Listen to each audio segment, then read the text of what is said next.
Oi, gente, boa noite. Estamos já aqui ao vivo hoje para conversar com a jornalista Lia Amorelli, tá bom? Vamos aguardar a chegada dela, que não vai demorar, porque ela já falou comigo. E enquanto isso, eu farei as apresentações de Lia Amorelli. Ela é proprietária da Personalcom Comunicação e Agência Digital, jornalista. É diretora executiva do jornal Ritmo Carioca. É profissional de marketing, publicitária e gestora de mídias. Assessora de imprensa da Escola de Mestre-Sala Porta-Bandeira e Porta-Estandarte Manuel Dionísio. E ela também é gestora de conteúdo, web design, assessora de mídias sociais inbound, tá? Vamos aguardar a Lia chegar, já está devidamente apresentada a todos que chegarem, tá bom? E quando ela chegar, vocês já conhecendo, chegou a Nainha, a minha prima, Isnaia, chegou. Oi, Isnaia, tudo bem? E vamos aguardar a Lia chegar, tá bom? Não deve demorar 5 minutinhos. Enquanto isso, a gente vai vendo quem vai chegando. Eu vou ajeitando aqui as minhas costas.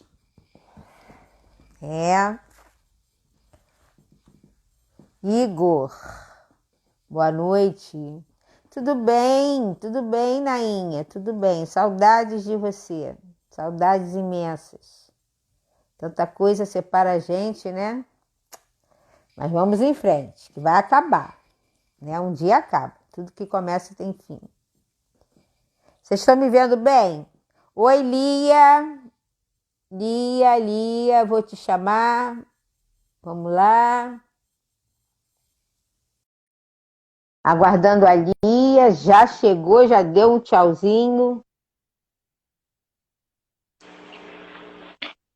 Opa, minha amiga, tudo Ô, minha bem? Como é que querida. você tá? Quanto tempo? Nossa, que tempo. A última vez foi lá na Mendiçara. Não, lá Ih, no... nossa, você tá com a memória melhor que a minha. Porque eu não lembro.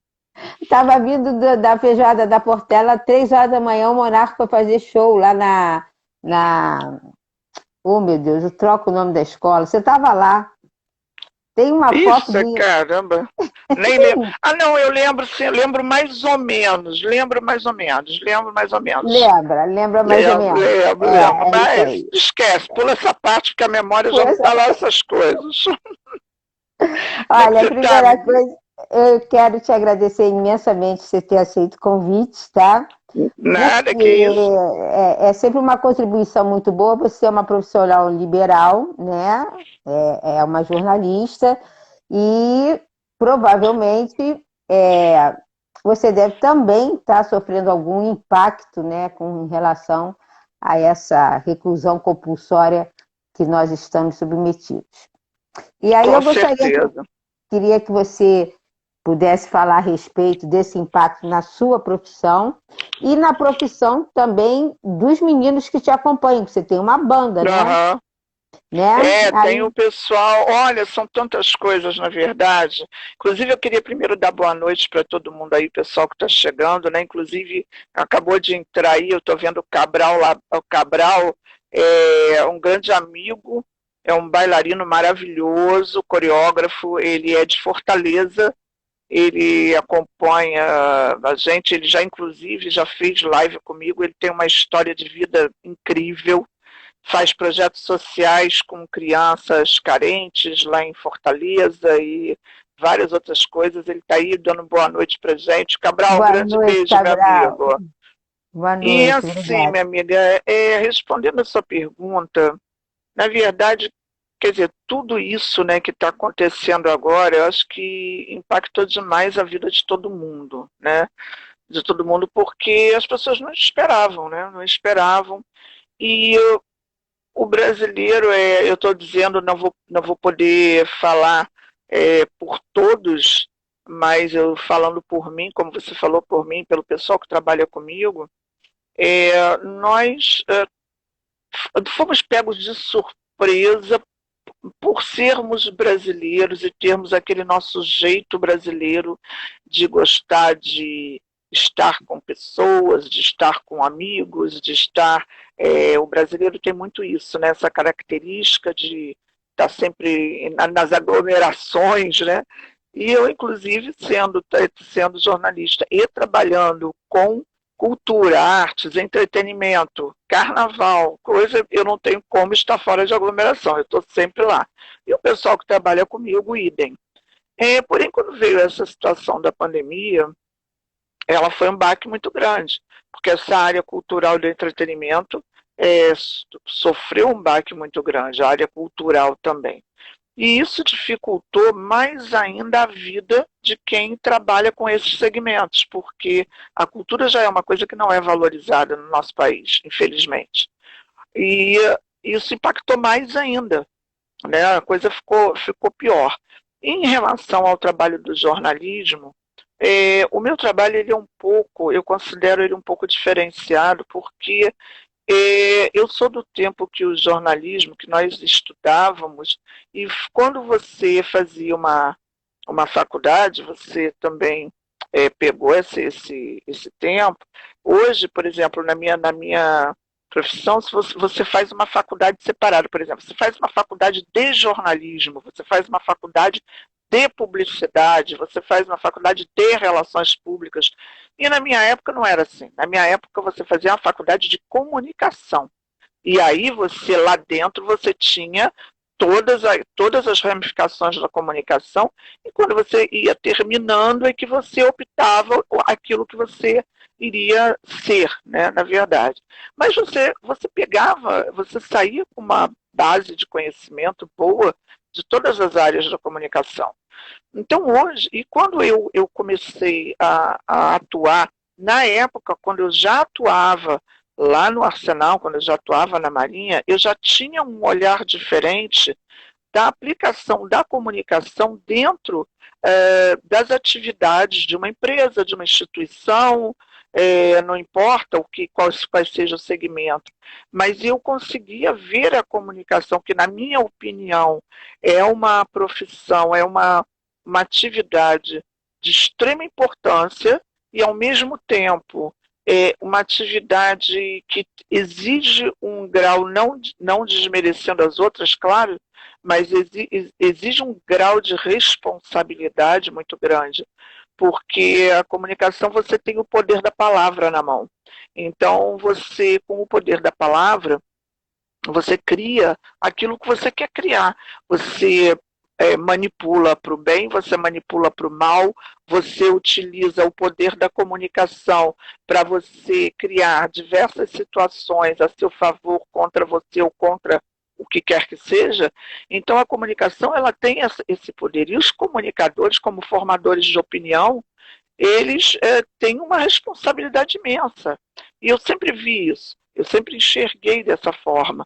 E eu, no decorrer da minha caminhada, quando eu comecei a trabalhar, por que eu fui trabalhar com o jornalismo muito ligado à área da cultura, à área do entretenimento? Porque é uma área extremamente carente disso, carente da mídia, inclusive, porque a mídia não dá, a mídia ela não dá a área cultural e a área de entretenimento a importância que deveria dar. Ela dá sim, ou datas sazonais, tipo, eu que sou uma pessoa do carnaval, chegou o carnaval, a mídia vai lá e cobre o carnaval. Mas ao longo do ano, isso não acontece, muito esporadicamente. E aí até criou-se a imprensa de carnaval, que eu faço inclusive parte, que é uma imprensa específica que trabalha em cima disso, da economia criativa do carnaval. E a parte do entretenimento e da cultura, a mesma coisa. Então você hoje pega, por exemplo, eu faço parte do projeto, não sei se você chegou a assistir alguma live nossa do projeto Nós Damos o Tom, aonde eu junto com um coreógrafo, o coreógrafo Ramírez Menezes, ele é coreógrafo e bailarino, muito conceituado, nós criamos o projeto Nós Damos o Tom, onde nós falamos com bailarinos e coreógrafos que estão fora do Brasil, que moram fora do Brasil já há vários anos, e que a gente busca que eles contem a trajetória deles, como eles começaram, como eles foram para o mundo da dança e o porquê que eles saíram do Brasil e foram para fora. O que eles enfrentam lá fora por serem brasileiros e o que acontece. Então, por que eu estou falando isso? Porque eu enxergo o jornalismo como um grande, como é que eu vou dizer, uma grande ferramenta de informação, mas, além de formação, de formadora de opinião, mas uma grande ferramenta de construção de uma sociedade. Eu enxergo a comunicação dessa forma. E o jornalismo, para mim, eu não concordo, eu sou uma pessoa que eu não concordo com a maneira como fazem o jornalismo atual. Eu não concordo, eu li, isso é uma opinião particular minha.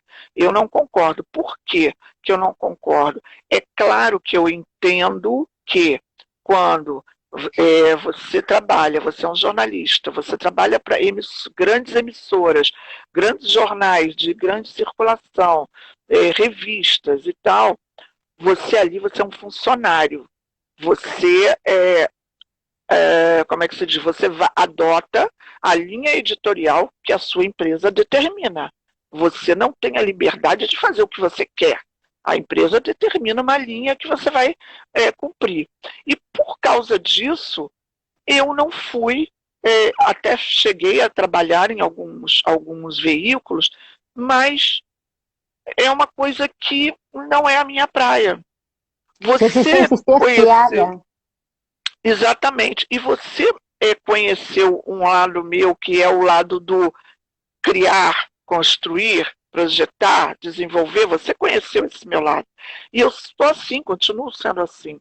Então, aquilo me incomodava demais, eu ver um potencial tão grande, uma ferramenta tão grande da comunicação para ser usada na construção de um mundo, de uma sociedade melhor, e isso não acontecer. Então isso me incomodava demais. E aí o que eu fiz? E aí eu criei um veículo meu próprio, para que eu pudesse fazer a comunicação, o jornalismo, da forma como eu entendo que deva ser. E aí eu criei para isso. E fui na área que eu considero carente da mídia, que é a área da cultura, da educação e do entretenimento no sentido cultural, não entretenimento, a parte lúdica do entretenimento, não, o entretenimento como cultura, né? Então, eu foquei nesse lado. E hoje, quando eu vejo o jornalismo das grandes emissoras voltar, até há pouco tempo, eu escrevi um negócio no Facebook, aí umas pessoas até que me conhecem escreveram, Lia, me admiro você falando isso. Eu não falei nada demais. O que eu falei foi que eu acordei um dia e a Elaine, oi Elaine, que beijo, nossa, quanto tempo, gente, meu Deus. Você conhece a Elaine Morgado? Claro, nossa, que beijo, um grande beijo. E assim, o que acontecia? Eu acordei e me deparei, liguei televisão, porque eu acordo, ligo, eu escuto noticiário o dia inteiro, quase que 24 horas. E eu acordei, liguei a televisão e fui tomar café da manhã, e aí era aquele bombardeio de notícias ruins. Débora entrando, Débora. E aquele bombardeio de notícias ruins na cabeça da gente. E aí você acabou de acordar, você vê aquele bombardeio na sua cabeça, na sua mente, e aí você já tem um resto do dia tenso com isso. E a minha preocupação não é porque a mídia, não, mas aí foram contra mim, falaram, Lia, mas a mídia tem que informar, tem que falar. Eu falei, gente, é claro que a mídia tem que informar, esse é o papel dela.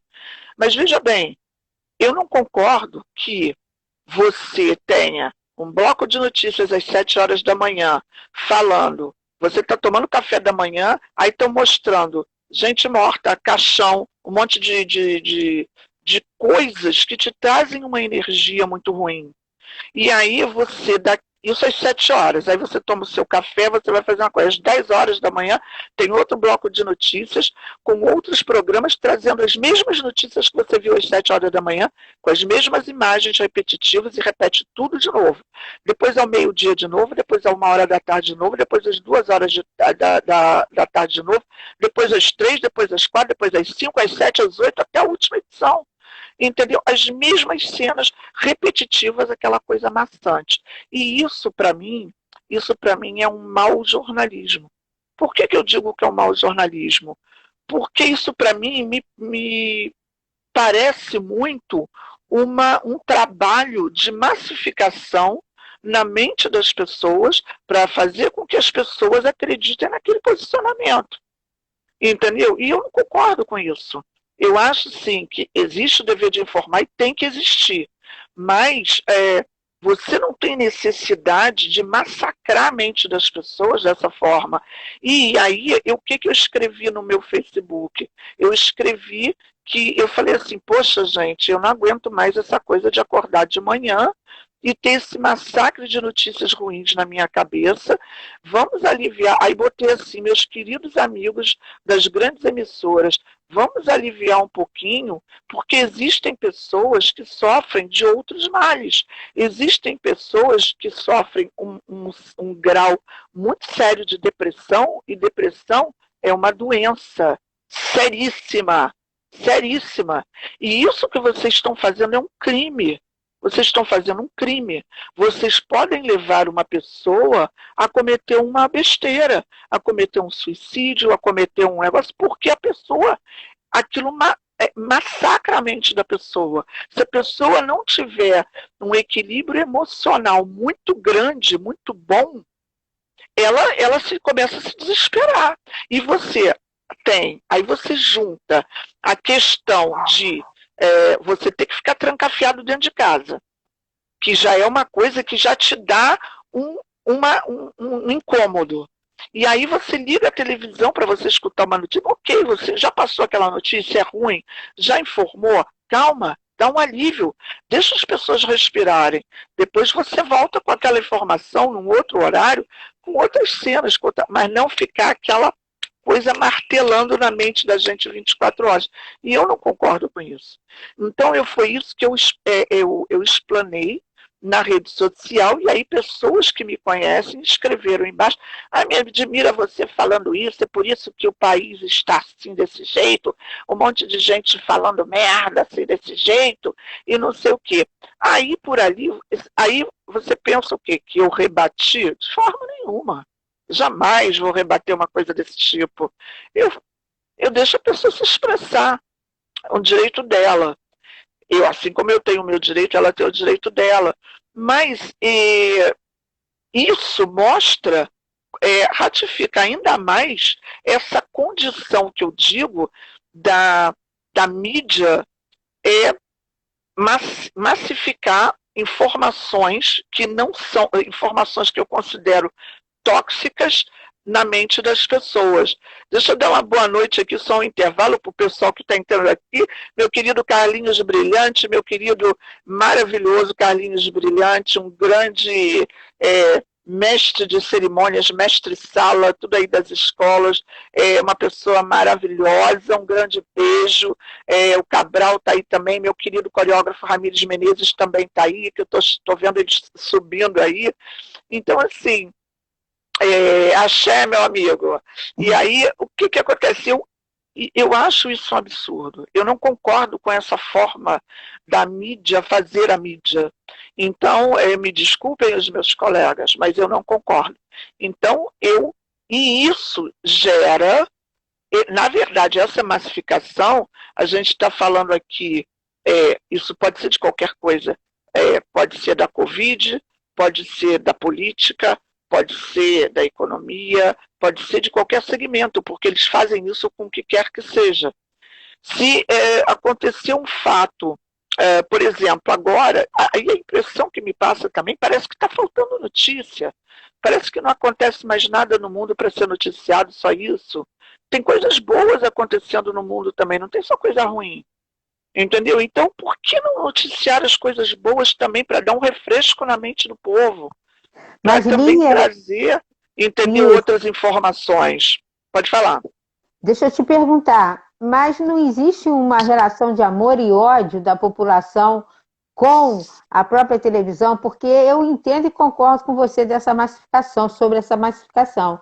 Mas por que é que as pessoas ainda insistem em ficar focadas nas tragédias? Porque, como você acabou de dizer, ao mesmo tempo que está acontecendo uma tragédia aqui, milhares de coisas boas estão acontecendo pelo mundo. Sim. O que está acontecendo com a mente das pessoas que elas não se sentem mais atraídas por coisas boas, como essa live, por exemplo, que é mais para dar um alívio do que para falar Sim, sim, com do que está certeza. acontecendo, que todo mundo já sabe, né? Com certeza.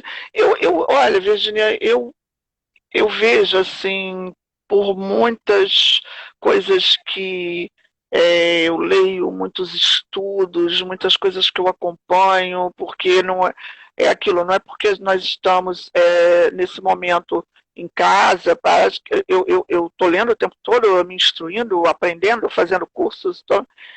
E aí eu vejo o seguinte, são vários fatores. Um é o próprio fator cultural. O Brasil ele tem essa cultura.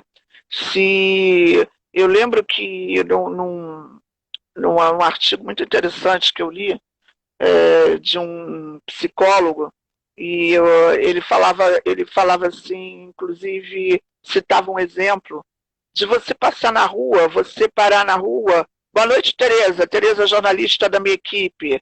Gil Barata, Rei Momo, também em Fortaleza. E o que, que acontece? Você parar na rua, você está na rua andando, de repente você para. Aí você olha para cima, para e fica olhando para cima. Daqui a pouco você vai ver todo mundo que está em volta de você querendo saber para onde você está olhando. Tipo assim, está acontecendo alguma coisa. E aí todo mundo para e começa a olhar, não está acontecendo nada, mas você faz esse teste. E isso é uma coisa real, entendeu? Porque as pessoas elas já têm isso. O brasileiro ele tem muito isso. O brasileiro ele não, é uma coisa que chega a impressionar a gente. Por exemplo, você tem um acidente de trânsito, aí daqui a pouco acontece outro acidente, porque engarrafou tudo, porque todo mundo quer parar para olhar, quer parar para ver se a pessoa morreu, se a pessoa está esquartejada, se a pessoa está não sei como. Todo mundo quer parar para ver. É meio que um interesse meio mórbido, uma coisa meio mórbida que toma conta das pessoas e as pessoas fazem isso. Isso é uma questão cultural, pelo que eu já li em vários lugares. A outra, uma coisa natural do ser humano, é natural nosso, do ser humano, e essa relação, como você falou, essa relação de ódio e de amor, como é que eu vou explicar isso? Parece que os fatos que acontecem, eles mexem com o nosso eu lá dentro e trazem à tona coisas que a gente tem guardadas. Por exemplo, nós estamos na pandemia, quantas coisas não vieram à tona nessa pandemia? Que as pessoas botaram para fora coisas que elas não colocariam se tivesse tudo normal. Entendeu? Porque o que acontece? Por exemplo, isso que nós estamos fazendo aqui fez com que as pessoas mostrassem a cara. Porque é muito fácil você ir para trás de uma tela, você escrever sem você aparecer. Ninguém está te vendo. Quando você está aqui, como nós estamos, você olha olho no olho, as pessoas estão te vendo. Não tem como você disfarçar. Você é o que você é. Você mostra o que você é. Então, quando traz isso à tona, traz também muitas coisas que as pessoas não sabem conviver. Elas não sabem conviver com elas mesmas, com as descobertas que elas fazem a respeito delas próprias. Então, por exemplo, nós tivemos surpresas, você deve ter visto isso nas redes sociais, das pessoas falarem assim, acabei de bloquear fulano, beltrano, ciclano, não sei das quantas, que eu pensei que eram meus amigos, estão na minha rede há muitos anos, mas quando nós começamos a debater de política, não aceitou a minha opinião. E aí ou seja, pessoas que já se conhecem há anos, estavam nas redes, no dia a dia, falando de barzinho, falando de fofoca da vida dos outros, falando não sei o quê. Quando as pessoas trouxeram à tona as suas preferências, o seu perfil pessoal, mostraram a sua cara, elas mostraram quem elas são verdadeiramente. E aí o outro lado se espantou. Falou, mas eu não achava que fulano era assim. E aí você passa a entender que as pessoas parecem que vivem num grande teatro. Num grande teatro. E aí, quando a mídia ela vem e começa a massificar a mente das pessoas com aquele monte de informação que as pessoas já estão com aquilo que estava dentro delas, já está do lado de fora, já está externado. E elas começam a ver aquela massificação de informações, a mídia também fazendo a mesma coisa que elas estão fazendo, gera um conflito. Gera um conflito, porque a pessoa não vai aceitar. Ela não vai aceitar. Ela olha, você chega, você vê assim, as pessoas falarem assim, porque a Globo lixo, porque a Globo lixo, porque a Globo isso, a Globo aquilo outro. Mas, na verdade, as pessoas se transportam para aquilo lá e elas vão contra a pessoa que está falando e não verdadeiramente a emissora. Elas vão com o fulano, com o repórter que falou, só que eles esquecem que ele é um funcionário. Ele está fazendo a linha editorial que a empresa dele diz para ele fazer. Se ele é um funcionário, ele não tem a liberdade de falar o que ele quer. Então, aí você tem que escolher. E aí eu pergunto, será que essas pessoas que criticam, se estivessem no lugar deles, fariam a mesma coisa ou não? Quantas pessoas hoje, se nós chegarmos, pessoas que são de comunicação, que fizeram comunicação e que estão desempregadas, e hoje nós chegássemos e falássemos assim, fulano, eu tenho um emprego para você hoje, vai trabalhar lá na Rede Globo. Eu duvido que a pessoa não aceite. Duvido. Por quê? Por quê? Porque as pessoas elas têm que entender o quê? A preferência não é você pode gostar ou não gostar da emissora. Uma TV a cabo tem quase 500 canais. Você troca a hora que você quiser. Você vê o que você quiser. Exatamente. Entendeu? Então, você tem o seu livre-arbítrio de escolher o que você quer assistir. Então, quando você chegar... Agora, eu digo isso como um exemplo prático do carnaval. Você pega e faz o seguinte, no carnaval, você vê o pessoal do carnaval direto descendo o malho. Rede Globo é isso, Rede Globo é aquilo, aquela confusão. Descendo o cacete na Rede Globo. Chega na época do carnaval, ou começa os ensaios das escolas, das quadras. Bastou uma equipe da Rede Globo entrar dentro de uma quadra ou botar o pé em algum lugar que tenha carnaval, ligou aquela luz, ligou a câmera, minha amiga, tudo se transforma na Ilha da Fantasia. Porque aquela revolta toda vira glamour. Aí é todo mundo abrindo sorrisão, todo mundo se requebrando na frente da câmera. Mas a emissora continua sendo a mesma. A situação continua sendo a mesma. Aí você parte do princípio que existe uma grande hipocrisia em tudo que as pessoas fazem. Porque as pessoas não são autênticas. E isso, porque eu estou falando aqui, eu estou falando que isso foi o que me fez não ficar num veículo de imprensa. Por isso que eu criei o meu veículo. Porque o meu veículo, eu tenho responsabilidade sobre ele. E quando eu falo aqui, eu não falo no meu veículo, graças a Deus, as pessoas que me conhecem, que me acompanham, sabe que eu não falo no meu veículo, nas minhas lives, aquilo que eu não pratico. Tudo que eu falo ali, eu pratico. Então, tá aqui Cabral, que não me deixa mentir, que acompanha, que fez live comigo, que me acompanha no meu trabalho, Ramires Menezes, Tereza Soares. O que eu falo, eu pratico. Se eu chego ali e falo, olha, gente, o jornal Ritmo Carioca é um jornal que acompanha, que cobre todo o carnaval carioca, o carnaval no Brasil e tal. Mas o meu foco, o meu carro-chefe é aqueles bastidores, aqueles que constroem verdadeiramente o carnaval, que são as escolas que desfilam na Intendente Magalhães, que são dos grupos de acesso do Carnaval Carioca, aonde a mídia grande não cobre e aonde estão as nossas comunidades, aonde está o pé no chão. Eu vi você ritmista na Tuiuti. Sim, olha, já tem tempo isso. Nossa, acho que foi 2008, sei lá, por aí. Por aí. E eu desfilei pela Grêmio Recreativo Escola de Samba Unidos do Cabral, que é a escola de samba aqui do Caxambi, em 2017. Eu lembro que você porque falou. Aí, pegando esse gancho, como é que você foi parar no mundo do samba e do carnaval? Porque você é desse... Minha amiga, eu sempre fui. Isso eu sempre fui. Você lembra, né? Lógico. Mas profissionalmente... Na verdade...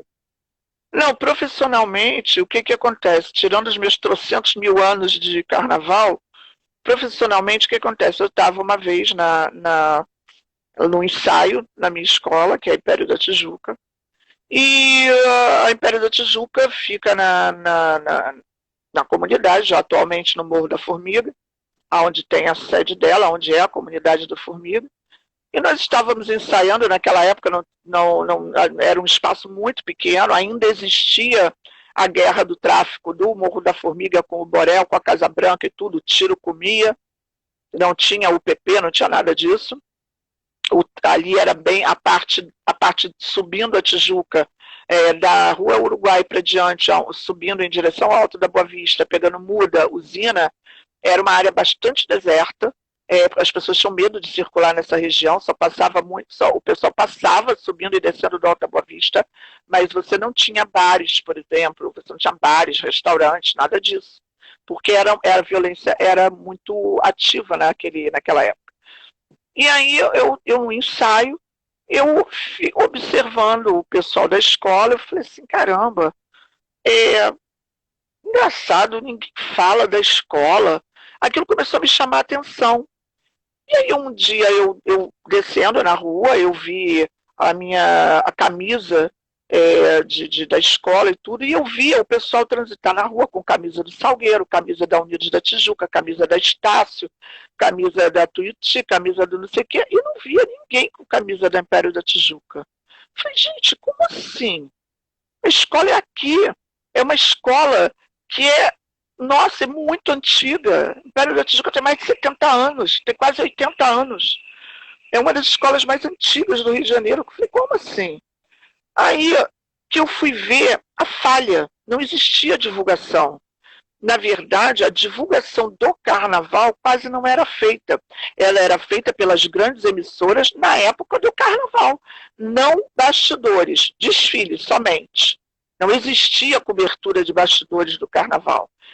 Aí eu falei, poxa, peraí. Aí eu fui no diretor de carnaval na época, lá que era da escola, que era o querido Sérgio Costa, e conversei com o Sérgio e me ofereci. Falei assim, Sérgio, eu sou de comunicação, sou jornalista, eu queria oferecer os meus serviços para divulgar, por quê? O que aconteceu, Virgínia? Aconteceu uma coisa muito engraçada. Na época, estava começando o negócio de blog, ninguém sabia o que era blog. E eu tinha feito, porque eu fiz análise de sistemas também um tempo, e eu brigava na sala de aula com o negócio de blog. O pessoal, blog não serve para nada. Eu falei, serve sim, vocês não são os cabeçudos, não sei o que. E ninguém conhecia. O que eu fazia? Falei, quer saber uma coisa? Eu vou escrever o que eu faço no ensaio. Eu saía do ensaio de noite, chegava em casa, abria um blog do Blogger, que era gratuito, e não tinha nada, Isso. só tinha uma É. página, porque a gente não tinha dinheiro para mandar fazer site, porque era uma coisa caríssima. Só Uhum. tinha uma páginazinha, eu tinha uma câmera pequenininha, eu ia lá, tirava uma foto, aí sentava e escrevia. Hoje eu fui no ensaio, o ensaio foi assim, assim, assim, foi assado, assado, assado. Só que isso eu escrevia para mim. E a grande surpresa foi o quê? Que aquilo tomou uma proporção gigantesca. E aí eu fui entender que não existia a divulgação do carnaval, dos bastidores do carnaval. E aí eu falei, opa, peraí, como assim? Para tudo. Mas eu não pensei nisso como um filão de negócios, de comércio. Não. Eu pensei como cultura. Eu falei, gente, o carnaval é a nossa raiz. Como assim as pessoas não conhecem? E aí eu percebi que as pessoas do próprio bairro não conheciam a escola. Uma escola com mais quase 70 anos. Eu falei, peraí, como Conheço essa assim? história. Aqui no Caxambi tem gente que não conhece a Unidos do Cabral. Entendeu? Aí eu falei, peraí. Aí eu peguei e comecei a escrever. E aí o que, que eu fiz? Peguei minha blusa da bateria e comecei a perambular pelo bairro com a minha blusa da escola. Eu ia no mercado com a blusa da escola, eu ia na padaria com a blusa da escola, eu ia para tudo que é lugar com a blusa da escola. As pessoas olhavam assim, achavam. Alguns confundiam, tem gente que confunde até hoje, acha que Unidos da Tijuca e Império da Tijuca é a mesma coisa, e não é. E aí eu falo, aí o pessoal, mas que escola é essa? O pessoal me parava na rua, que escola é essa? Eu falei, Império da Tijuca. Ué, mas onde é que fica essa escola? Eu ali. Eu ali? Ali aonde? Na época, na época a escola tava, ela esteve na rua porque ela não tinha quadra, ela fazia ensaio na rua. E aí a coisa começou, a engrenagem começou a rodar, entendeu? E aí o meu veículo começou a crescer. No que o meu veículo cresceu, para minha surpresa, eu comecei a receber pautas de grandes assessorias de imprensa, inclusive de uma das assessorias de imprensa, que é a maior assessoria de imprensa do mundo. Eu comecei a receber pautas para publicar no meu blog, que na época era blog. E eu fiquei, aquilo me assustou. Falei, peraí, gente, como assim? E aí eu falei, bom, então vou fazer o seguinte. Só que aí é aquela coisa de você enxergar a oportunidade. Eu jamais vou fechar uma porta. Eu falei, peraí, se o cara me mandou uma pauta falando de moda, eu não vou chegar, não, olha, desculpa, mas eu só falo de carnaval. Claro que não. Aí eu peguei e falei assim, opa, peraí, o que, que eu fiz? Crio uma outra página no blog falando de moda. Aí, pá, puxa, até que chegou uma hora que aquilo estava gigante e eu transformei de blog num portal de notícias, que hoje cobre todos os segmentos. Eu só não encaixo ali coisa policial, porque eu não quero coisa baixa astral, e coisas de política, porque eu não coisas que vão ser polêmicas, eu não gosto dessa coisa de polêmica, isso me estressa, isso me cansa, e eu gosto, e aí é onde entra a questão de usar o jornalismo para difundir a informação de uma forma construtiva, para que você mude a sociedade, para que você ajude, não mudar é uma pretensão muito grande, mas que você ajude a fomentar a cultura, que você ajude a fomentar a informação correta e que você desenvolva um trabalho onde as pessoas podem chegar, que para mim é super gratificante, quando as pessoas chegam e falam assim, pessoas inclusive que eu não conheço, Virginia, eu acho assim, é uma coisa que não dá nem para explicar. As pessoas entram no meu WhatsApp, no meu Facebook, no Messenger e falam assim, oi Lia, tudo bem? Nossa, que prazer te conhecer, eu estou aqui só para te dar os parabéns. Olha, eu sigo você, você é top, você é isso, você é aquilo outro. Eu agradeço, falo muito obrigada. E tem gente que entra e fala assim, ô Lia, você está sabendo de tal coisa assim, assim? Aí eu falo, sim, eu li qualquer coisa a respeito. Isso é verdade? Aí eu falo assim, por que você está me perguntando? Não, porque eu li em tal lugar. Eu falei, mas se você leu, não, mas eu quero ouvir de você, porque você tem credibilidade. O que você fala, você sempre fala a verdade. Ora, você entendeu? Aí Com é onde eu certeza. digo, Aí é onde eu digo a questão. Então, isso para mim, Lia, não tem preço. Não tem preço. Eu não tô me importando se eu estou ganhando rios de dinheiro, ou se eu estou ganhando pouco dinheiro, ou se eu estou ganhando nenhum dinheiro. Mas eu acho que o papel do comunicador, o papel do jornalista, o papel de uma pessoa que é formadora de opinião, vai muito além do que pura e simplesmente dar a notícia. Entendeu? Então, essa é a grande diferença, é a grande colocação que eu vejo em relação ao jornalismo e em relação ao que eu faço. O Ramires está até falando aí, fala como eu te conhecia, e hoje você é meu alicerce profissional. O Ramires é esse caso. O Ramires me conheceu eu fazendo uma transmissão de carnaval. Eu transmitindo todos os dias do carnaval, e ele, uma das pessoas que estava acompanhando a transmissão. Isso já se vão 3 anos. E acompanhando a transmissão, interagindo o tempo todo, interagindo, acompanhando, e a gente interagindo. Ele é de Fortaleza, ele mora na região dos Lagos, mas ele é de Fortaleza. Ele acompanhando os desfiles de carnaval pela minha transmissão, a gente interagindo até 8 horas da manhã, eu virando noite falando sem parar. E aí acabamos fazendo uma amizade muito grande. Ele veio ao Rio, a nossa amizade ficou mais forte, e eu acabei que hoje eu sou assessora dele. Então, assim, você vê como é que a coisa funciona. E aí você abre uma porta da comunicação para outras oportunidades, porque a comunicação ela também vai ter que evoluir. O mundo está tendo que evoluir, está tendo que evoluir na marra. Está tendo que evoluir levando tapa na cara. Então vai ter que evoluir, e a comunicação tem que evoluir também. E aí entra a questão que você até colocou para mim, perguntando em relação ao negócio de fake news, essas coisas. A fake news, ela é... Eu vou dizer uma coisa que talvez cause uma polêmica nos colegas, mas depende da maneira como a pessoa interpretar o que eu vou dizer. A fake news é uma coisa produzida pelo comportamento da própria mídia. Eu não estou falando que é a mídia que produziu a fake news, mas pelo comportamento da mídia diante do público. Porque esse conflito que eu falei que lá atrás, que eu citei lá atrás na live, esse conflito do povo com os veículos de mídia, por uma informação maçante, massificada na cabeça do povo. O povo, por sua vez, não tem cultura, não tem embasamento cultural, igualmente sem conhecimento digital, que é a era que a gente vive agora. Isso tudo gera conflito. Porque se eu chegar aqui hoje e falar, olha, gente, eu acabei de ver um disco voador descendo aqui na minha rua, cara, é capaz dessa live aqui viralizar. Porque o nego vai falar, caraca, gente, a Lia viu um disco voador descer na frente da casa dela. Mas por quê? Porque um disco voador descer na frente da minha casa? Não, porque eu sou a Lia. Eu tenho seguidores, eu tenho pessoas que confiam no que eu falo. Então, se eu falei, é porque aconteceu. Porém, talvez não tenha acontecido. Entendeu o jogo? É um grande jogo. É um grande jogo. A credibilidade é uma grande responsabilidade. Muito, muito grande. E aí, quando você começa a fazer esse jogo, que é o jogo da grande mídia, que é o jogo político, é o jogo dos interesses, você dá combustível para que criem as fake news. Você dá o combustível, você está dando para eles a munição.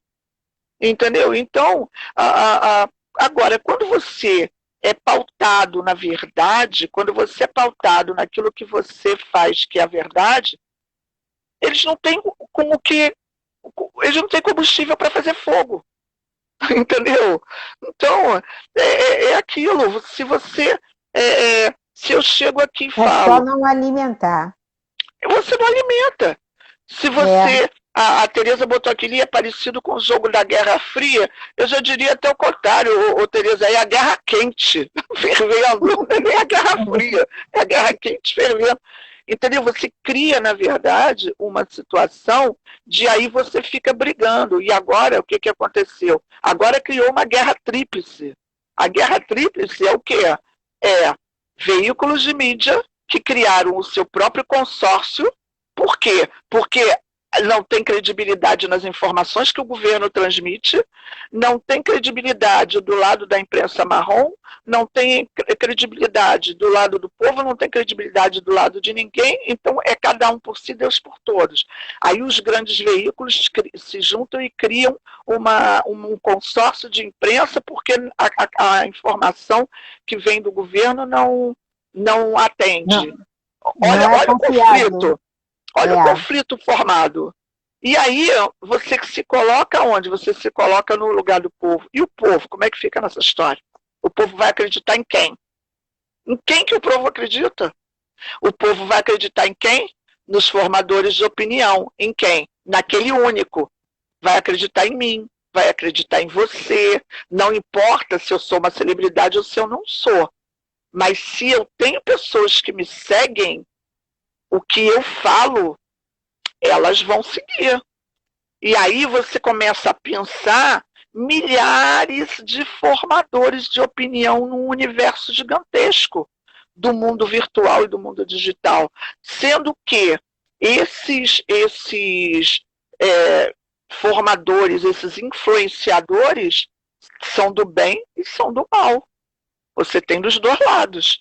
Sim. E aí cria-se, aí vem essa situação toda de fake news e não sei o que e tal. E eles se aproveitam do analfabetismo digital, que é o quê? Você pega, por exemplo, a minha mãe, hoje mesmo ela está falando comigo sobre isso, que ontem, inclusive, o Felipe... que ontem, inclusive, o Felipe Neto deu uma entrevista muito boa na CNN ontem, na CNN não, na Globo News, e minha mãe estava até falando sobre isso, e a minha mãe, agora que ela está começando, está aprendendo a utilizar o WhatsApp, Facebook, Messenger, porque eu ensino a ela, vou ensinando, ela está começando para poder falar com os parentes, com as coisas, mas o que acontece? As tias avós, né? As lá da melhor idade, o que elas fazem? Elas recebem, mas como elas não têm, como a minha mãe diz, ela diz, eu sou uma analfabeta digital, porque como elas não têm, elas não são desse universo. E aí o que acontece? Quando elas recebem esse tipo de notícia, fake news, como a tecnologia é uma coisa distante da realidade delas, elas, por mais estudo que elas tenham, por mais conhecimento cultural que elas tenham, elas não sabem se acreditam ou se não acreditam. E na maioria das vezes tomam como verdade mesmo. Exatamente. E aí você cria, e aí, muitas vezes minha mãe vem falar assim para mim, e você viu isso aqui com aquela cara de espanto, você viu isso aqui? Eu falei, mãe, isso é fake news, deleta. Entendeu? Então, assim, mas ela, é o que você falou, ela toma como verdade, por causa da formação. E multiplica, e isso vai além. Aí você pergunta, tem controle? Eu te digo, não tem. Por quê? Não adianta fazer, eu estava vendo aqui, eu estou falando aqui com você, a CNN está ligada aqui, eu vejo noticiário 24 horas, a minha televisão fica ligada. Eu pulo Band News, Globo News, CNN, eu vou pulando de uma para outra. O que acontece? Eles estavam falando aqui do negócio da lei, das fake news. Você acha que tem alguma lei neste mundo que vai bloquear fake news? Isso é uma questão de senso moral, isso é uma questão de caráter, não existe isso. Entendeu? Não tem. Não tem mesmo porque o mundo digital, o mundo virtual, ele evolui na velocidade da luz. Hoje, nós estamos falando aqui agora, já está sendo criada uma situação que daqui a pouco é outra. Daqui a pouco eu estou falando com você aqui, eu tenho isso, já fora do Brasil, eu sei que tem. Aqui no Brasil vai chegar daqui a 1000 anos. Mas assim, por exemplo, nós estamos falando aqui numa live pelo celular. Daqui a pouco a gente vai estar falando em holografia. Você vem através de uma holografia e aparece aqui na minha frente. Ou eu apareço para você, ou através da realidade virtual, e isso vai evoluindo. Hoje estava passando o documentário dos cachorros robôs, os robôs nas fábricas acho que era da Ford ou uma outra automotiva dessas fora do Brasil, os robôs andando pela fábrica trabalhando. Aí nego vai querer me falar que vai ter lei que vai bloquear fake news, gente. Pelo amor de Deus. É muita, sabe? É muita sandice, entendeu? Se aqui, ainda mais aqui no Brasil, a lei não. Hoje eu vi uma coisa muito engraçada aqui no Instagram que tem lógica. A menina botou, não sei se você viu, a menina botou assim. É, a, como é? A, as escolas as escolas não conseguem conter os piolhos, vão conter a Covid? Uma coisa assim. E é verdade, gente, é verdade.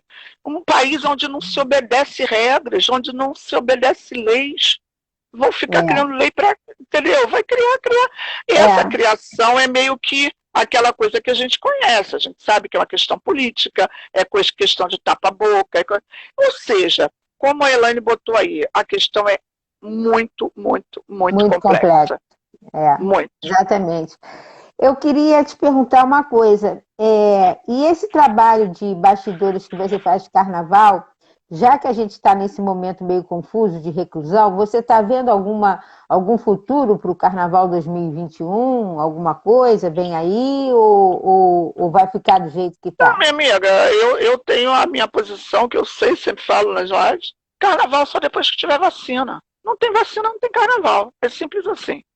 E eu acho que a Liga das Escolas de Samba do Rio de Janeiro ficaram de fazer uma nova reunião agora em setembro para ver como é que a coisa vai andar, vai fluir. Porém, todos nós sabemos que você ter uma vacina não é ir lá testar nas pessoas e pronto, a vacina está aí. Não é assim que funciona. Né? Você faz uma vacina, a vacina tem que ser testada muito, muito, muito tempo, depois ela tem que ter um tempo de produção, depois ela tem que ter a homologação, isso tudo leva muito tempo. Então a coisa não é assim. E 2020 acabou, não tem negócio de carnaval, as escolas de samba estão fazendo coisas virtuais, algumas escolas estão fazendo algumas coisas até presenciais, na minha opinião, erradas, não deveriam fazer, mas cada um com seu cada um, e eu não posso me meter nas coisas dos outros. Agora, carnaval em si, como é que você vai reunir milhões de pessoas que são reunidas durante o carnaval? Não tem como. Não tem como. Isso é impraticável. Então, aí está se falando como São Paulo botou o carnaval para o meio do ano. Mas eu acho que também não vai acontecer no meio do ano. Eu acho que não vai acontecer. Eu li a respeito. Mas aí fica valendo aquilo que você falou, e eu concordo que nós somos, por excelência, um povo extremamente desobediente. Muito, muito. Com vacina ou sem vacina, se quiser botar o bloco na rua, vai botar. Vai botar. Eu hoje, a questão por exemplo, não são as leis, mas a fiscalização dessas leis. E aí vai dizer o quê? Não tem fiscalização. Sabe por quê também? Eu tenho amigos que são guardas municipais, que são policiais. Sabe o que eles falam? Fala assim, minha amiga, o que adianta a gente se estressar, vai lá, prende o cara, amanhã a justiça solta o cara. O cara vai lá e paga uma fiança de R$50. Pô, pelo amor de Deus. Entendeu? Aí quem é que vai obedecer? Bota a máscara. Não vou botar, então eu vou te multar. Quanto é a multa? R$100 que seja, R$200 que seja. Você vai lá no banco, tira R$200, paga a multa, acabou, e aí? Entendi. Entendeu? Então, não vai funcionar, não vai. O brasileiro, ele tem isso, o brasileiro é um povo desobediente. Sempre foi, isso não é de hoje, isso não é por causa da pandemia. Isso sempre foi. Entendeu? É desobediente, não cumpre regras, isso é fato. Entendeu? Então, assim, fica difícil. Agora tem muitas coisas envolvidas, né? Você pega, por exemplo, o auxílio emergencial. Aí fala, auxílio emergencial, beleza, saiu o auxílio. Aí você chega na televisão e fala assim, olha, vocês têm que baixar o aplicativo, aí no aplicativo vocês vão fazer isso, isso, aquilo outro, e aquilo outro, aquilo outro, tá. Aí vem a minha mãe e fala assim, o que é um aplicativo? É. Você está entendendo? Aí entra a questão do analfabetismo digital. Não é que é Uhum. porque a pessoa tem celular que ela sabe manusear tudo que tem no celular. O povo sabe manusear o WhatsApp e Facebook. Mas quando, Só.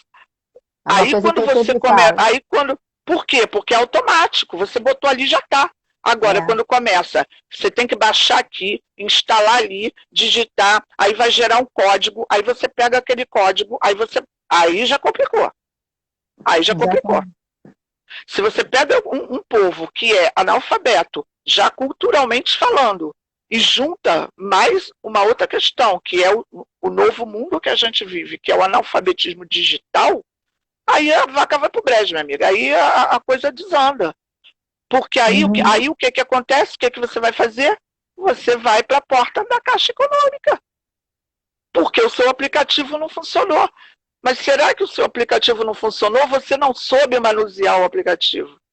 É. Entendeu? Então, Aí aí vem, aglomera na aí porta da casa. aglomera. Aí a Caixa Econômica vai e não, olha, nós atualizamos o aplicativo. Aí já não é mais o Caixa, aí já virou o Caixa Tem. Ué, mas não era o Caixa? Ué, mas agora a Caixa Tem, agora eu preciso baixar o outro. Ué, mas esse aqui tá dando erro, ué, mas é o outro. Pronto, aí, meu amor, confundiu a cabeça do povo. Aí não É, é adianta. verdade. É. Entendeu? Então, é muito, muito, muito, muito tudo isso que a gente está falando é uma questão muito complexa. Muito Muito complexa. complexo e muito cultural. Agora, já que você tocou nesse assunto da questão da cultura, que é uma coisa que eu também prezo muito e gosto muito, é, a gente sabe que escola de samba não é apenas carnaval, porque a maioria das pessoas vê escola de samba como vê só o desfile. Mas Sim, ao longo do ano tem todo um trabalho, inclusive é um segmento que gera emprego, né? E que além do carnaval propriamente dito, muitas quadras utilizam os seus espaços para outras ações. Você tem sim, algum acesso sobre isso? Tem alguma informação que possa sim, trazer? tenho. Um Olha, Virginia, exemplo? eu sou uma pessoa tida como, no meio do carnaval, graças a Deus, eu sou uma pessoa que tem um prestígio, tem um respeito, sou bastante respeitada no meio do carnaval, justamente pelo meu trabalho. Eu sou tida no carnaval como ativista de carnaval. O pessoal fala muito de você é ativista do carnaval, porque eu sou apaixonada pelo carnaval como festa, eu toco, né, nas baterias, eu sou ritmista, eu já ocupei várias funções dentro do carnaval, então eu posso falar, sei bem o que é cada uma. E só que o carnaval, a folia, o desfile do carnaval, os desfiles, é a conclusão, é só isso, é o dia D. É o Só que GD. o ano todo, existem outras situações. O carnaval é uma grande economia criativa, é uma indústria do entretenimento, é uma indústria cultural e é uma indústria social. O carnaval ele gera milhões em recursos para os cofres públicos, mas ele gera também uh, situações de inclusão cultural e social para as comunidades, não só do Rio de Janeiro, como qualquer outro estado nosso. Você tem dentro das comunidades, por exemplo, você tem costureiras, você tem soldadores, você tem marceneiros, você tem pessoas que dançarinos, você tem pessoas que no dia delas, muitas são profissionais de alguma área, mas tem muitas que não têm emprego. É o que eu digo sempre, eu sou uma pessoa que eu vivo para o carnaval, eu não vivo do carnaval. Mas tem gente que vive do carnaval. Então, essas pessoas, elas desenvolvem o trabalho delas ao longo do ano, é uma costureira que ela não faz só a fantasia do desfile, ela faz uma roupa para ter uma apresentação dentro da quadra, ela faz uma camisa, ela faz as roupas que vão vender nas lojinhas, isso é um exemplo. Você tem ali vários projetos sociais, como o desenvolvimento de aula de percussão para as crianças, por exemplo. Dom Mariano, grande beijo, meu querido Dom Mariano, querido Relações Públicas da Escola Nenê de Vila Matilde de São Paulo, uma das escolas mais tradicionais de São Paulo. Obrigada aí, meu amigo, pela passagem aqui. Um Que grande bom. abraço. Lia, deixa E eu pode desculpa falar. só te interromper rapidinho, porque até porque o tempo passa rápido, a gente tem ainda 6 Deve ter minutinhos. uns 5 minutos aí, um Isso, máximo. mas você tem prática de live. Tá na live o presidente da Unidos do